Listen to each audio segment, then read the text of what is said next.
by saying I'm autistic, in case you couldn't tell by the way I'm dressed. And for the most part, people are really chill about it. They don't say anything except, oh, you're autistic, yeah, that makes sense. But one of the issues I run into online is when I'll get into a discussion with someone and they say like, oh, well, you're autistic because your parents vaccinated you. If only they left you vulnerable to measles or rabies, maybe you wouldn't be so into chicken tikka masala from Trader Joe's and you wouldn't like Billy Joel so much. It's really not that bad of a trade-off, honestly. Like, it's not a high price to pay for just being a little bit more annoying and not dying of rubella as a kid. I'm glad my parents made that decision for me. I just want to set the record straight, though, that my autism diagnosis was not caused by getting vaccinated. It's because God made me autistic for a reason, and that's that I would be too powerful if I was neurotypical. He really just did everyone else a favor by humbling me, because who knows what I could have accomplished as a child if I hadn't spent all my time hyper-focusing on candle making and Archie comics.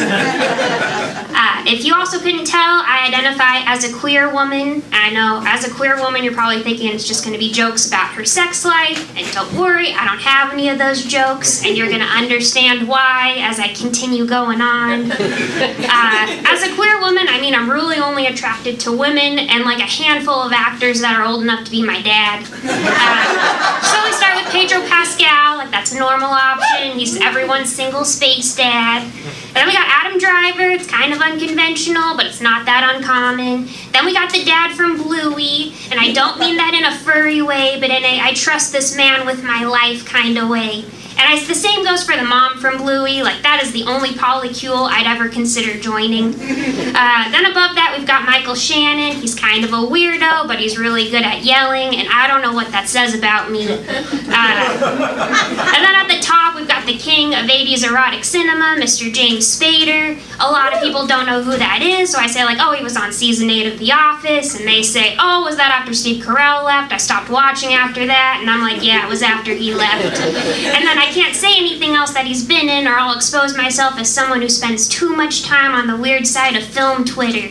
Another thing about me is that I love my silly little mobile games, and I don't mean like Candy Crush. I do the stuff that cool kids do, like Marvel trading card games. But my favorite game is a game called Cooking Diary, and it's a game where you just cook stuff, basically. But you join these little teams, and one time I joined this team that seemed to be made up of all middle-aged women. I could tell by the way they typed, I was definitely the youngest person there.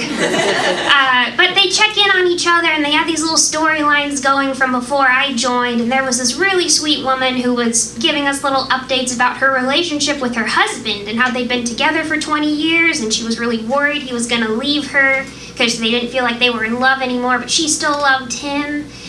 But then she came back to us and told us that he was just really stressed from work and they're going to try again and start dating each other again. And it was so sweet, and it felt like this tribe of women and women celebrating each other, and we were all going to look out for each other in this silly game. And then after I didn't play for 24 hours, those bitches kicked me out of our team. And from that day on, I learned that women don't care if it's Christmas Day and you're visiting your family. You need to meet your daily point minimum in Cooking Diary, or you will be kicked out of the Sisterhood of the Traveling Cooking Diary Guild. I just moved 2 weeks ago from Marina Del Rey to North Hollywood. The vibes were not immaculate in any way. I just kept having like little mini panic attacks leading up to it where I'd just freeze for a few minutes and I couldn't do anything. They were like little drive-by panic attacks. But the scariest thing was having to go to Home Depot to rent a cargo van. And I've never been to a Home Depot before without my dad, so I was really scared because I didn't have my daddy to protect me. And I can confidently say I am not welcome in a Home Depot. I was just wearing a hoodie and jeans, but my mistake was wearing a baseball hat with a cute little giraffe on it. Because immediately security sees me and they flag the walkie-talkies, and they're like, a young woman with the posture of a terrified deer has just walked into the Home Depot. Everyone do your best to make sure she knows she's an invader. And I get it, Home Depot, especially on Saturdays, is a place for dads and lesbians. And I am just not one of those people. I'm not confident. I don't fit in. I'm a little girl who wears baseball hats with giraffes on them, and I'm frightened. I picked up the van, but needless to say, I can add Home Depot to the growing list of places where I am not welcome, a list that includes every athletic wear store in town and any bar in Hollywood after 10 p.m. because that's when the music gets too loud and it feels like a personal attack.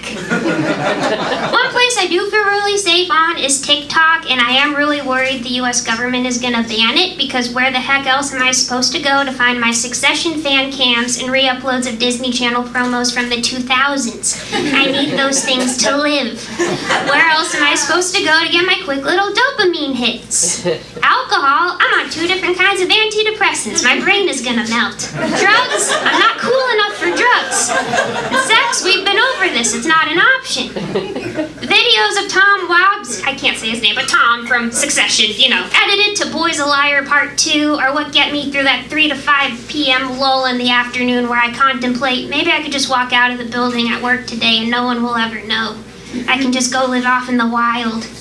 And those fan cams of Tom's remind me that I too am a girl boss like Tom, and I might be bad at my job like Tom, but we're both doing our best and everyone just needs to be a little bit more patient with us. And those old Disney Channel promos allow me to disassociate for a minute and go back to when I was 9 years old and wanted nothing more than to be a Disney Channel starlet, to be the next Kenny Ortega muse like Miley Cyrus. But my parents denied me this opportunity on the grounds of wanting me to have a normal childhood. But it turns out you can't pay for rent in LA with a normal childhood. Maybe in Nebraska, but it's not legal tender here. And it doesn't matter that I had to shop in the Husky section of JCPenney because it was the only store that had clothes that fit me because the 2000s were really fat-phobic. I could have made it to the cover of Disney Adventures magazine on my sheer talent alone. I could have put my hyperfixation powers towards good like acting or skateboarding instead of candle making and Archie comics.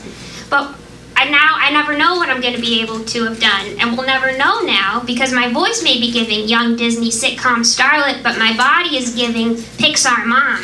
And I've aged out of this ability and this career, I'm afraid. And I say this because my parents are in the audience and I want them to feel a little guilty on this last day of life. And real quick, I wanted to make a shout out to my mom who just had brain surgery to remove an acoustic neuroma tumor about a year ago. And she made it here from Seattle, and I wanted to give a shout out to my dad, who, unlike 1 in 4 men when their wives are diagnosed with a serious ailment, did not walk out on our family. He stuck around and he loves us. So shout out to my kids.